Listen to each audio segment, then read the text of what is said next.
Hi friends, எல்லாரும் எப்படி இருக்கீங்க? எல்லாரும் நல்லா இருக்கீங்கன்னு நினைக்கிறேன். நாங்களும் ரொம்ப நல்லா இருக்கோம். ஓகேங்க, இன்னைக்கு நம்ம சேனல்ல என்ன ரெசிபி பார்க்க போறோம்னா பிரியாணிக்கு நெக்ஸ்ட் நம்ம ரேங்க் ஆர்டர் கொடுக்கணும்னா இந்த ரைஸ்க்கு தான் கொடுக்கணும். ஆமாங்க, நெய் சோறு கீ ரைஸ்.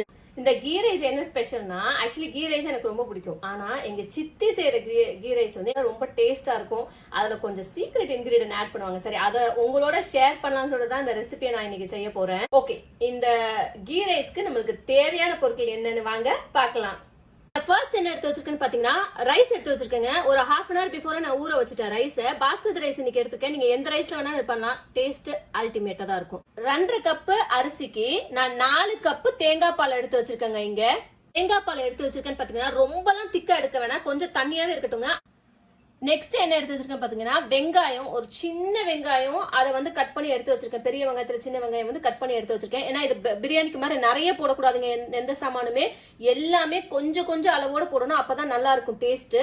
நெக்ஸ்ட் என்ன எடுத்து வச்சிருக்கேன்னு பாத்தீங்கன்னா, ஒரு அரை தக்காளி எடுத்து வச்சிருக்கேன், 2 பச்சை மிளகாய், கொஞ்சம் புதினா, கொஞ்சம் கொத்தமல்லி. நிறைய போடக்கூடாதுங்க, இது கொஞ்சம் கொஞ்சம் தான் போடணும். அப்புறம் கருவேப்பிலை எடுத்து வச்சிருக்கேன்.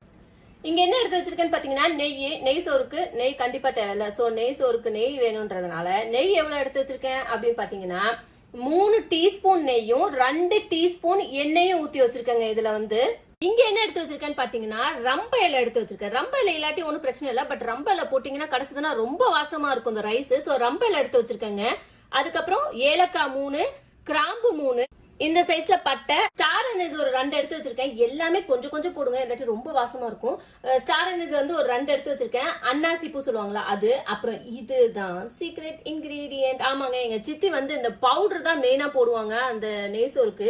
அதுதான் வாசம் ஜாஸ்தியா இருக்கும். நான் உங்களுக்கு இந்த ரெசிபி வேணா கண்டிப்பா கேளுங்க, நான் கமெண்ட் பாக்ஸ்ல கண்டிப்பா நீங்க கேளுங்க. நான் இது வந்து தனியா ஒரு ரெசிபியா போடுறேன். நான் வந்து இந்த பொடி எவ்வளவு எடுத்திருக்கேன்னு பாத்தீங்கன்னா, நான் 2.5 கப்புக்கு 1/4 டீஸ்பூனுக்கு கம்மியா தாங்க எடுத்திருக்கேன்.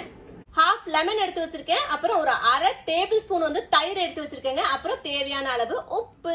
இவ்வளவுதான் நமக்கு தேவையான பொருட்கள். வாங்க எப்படி செய்யலாம்னு பார்க்கலாம். பேன் எடுத்துட்டு அதுல வந்து நம்ம எண்ணெயும் நெய்யையும் ஆட் பண்ணிடலாம். நெக்ஸ்ட் நம்ம ரம்ப இலை, அப்புறம் ஏலக்காய், கிராம்பு, இந்த ஸ்டார் அனீஸ், இந்த பட்டை, அப்புறம் இந்த பொடி எடுத்து வச்சிருந்தோம்ல அதையும் இந்த எண்ணெயிலேயே போட்டுடலாங்க.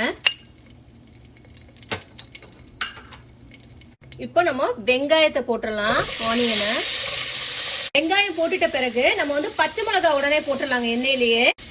இந்த வெங்காயம் எப்படி வதங்கணும்னா, நம்மளுக்கு பிரியாணி மாதிரி வதங்க கூடாதுங்க, பிரவுன் ஆகக்கூடாது. லைட்டா பச்சை வாசனை போனா போதும் இந்த வெங்காயம். இப்போ நம்ம கருவேப்பிலையை போட்டுடலாங்க. நம்ம அரை டேபிள் ஸ்பூன் வந்து இஞ்சி பூண்டு விழுது போட்டுடலாங்க. நான் சொல்ல மறந்துட்டேன் ஆக்சுவலி இதை வந்து இன்கிரீடியன்ட்ல. ஸோ இதை வந்து ஆட் பண்ணிக்கலாம்.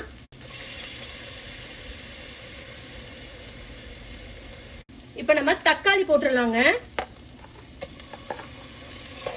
இஞ்சி பூண்டு நல்லா வதங்கிட்ட பிறகு, நல்லா ஃப்ரை ஆயிட்ட பிறகுதான் நம்ம வந்து தக்காளி ஆட் பண்ணிருக்கோங்க.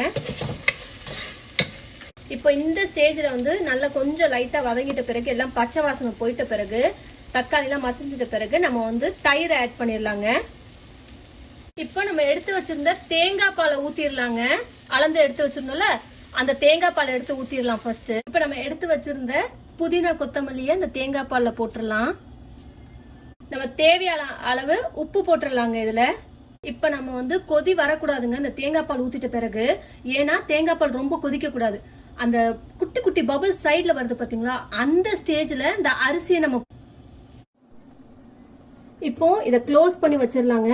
நல்லா க்ளோஸ் பண்ணி வச்சுட்டு ஒரு 15 மினிட்ஸ் மீடியம் சிம்ல வச்சிருங்க. கொஞ்சம் லோ சிம் இருக்கும்ல, மீடியம் சிம்ல நம்ம அப்படியே நல்லா தம் ஆகட்டும்.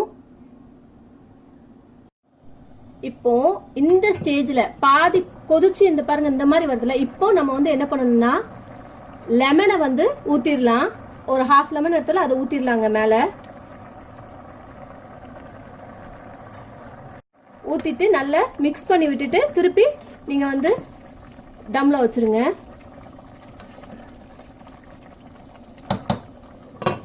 ஓகேங்க, இப்ப 15 நிமிஷம் ஆயிடுச்சு. நம்ம ஓபன் பண்ணி பார்க்கலாம் வெந்துருச்சான்னு சொல்லிட்டு. ரைட், இங்க பாருங்க வெந்துருச்சு.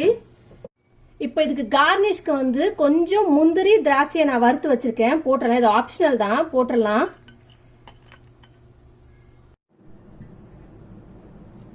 இப்போ நம்ம சர்வ் பண்ணிடலாங்க. சுட சுட நம்மளுடைய நெய் சோறு ரெடி. நல்ல ஸ்மெல் வருது. கண்டிப்பா ட்ரை பண்ணுங்க.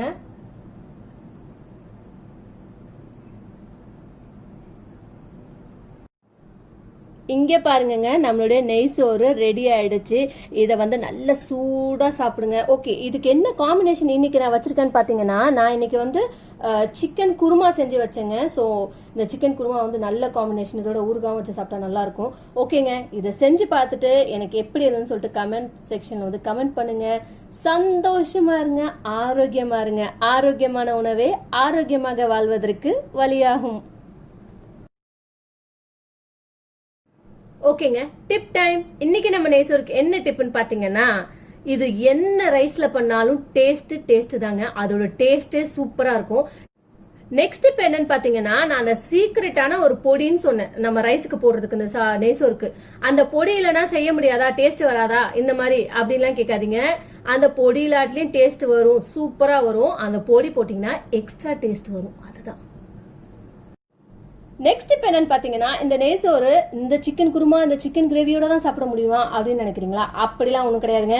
இந்த நெய்சோருக்கு இன்னொரு காம்பினேஷன், சூப்பர் காம்பினேஷன் எது தெரியுமா? தால்சா. ஆமாம், அது வந்து வெஜிடேரியனாக இருந்தீங்கன்னா உங்களுக்கு கண்டிப்பாக அது பிடிக்கும். கண்டிப்பாக நான் உங்களுக்காகவே நான் ஒரு நாள் போடுறேன்.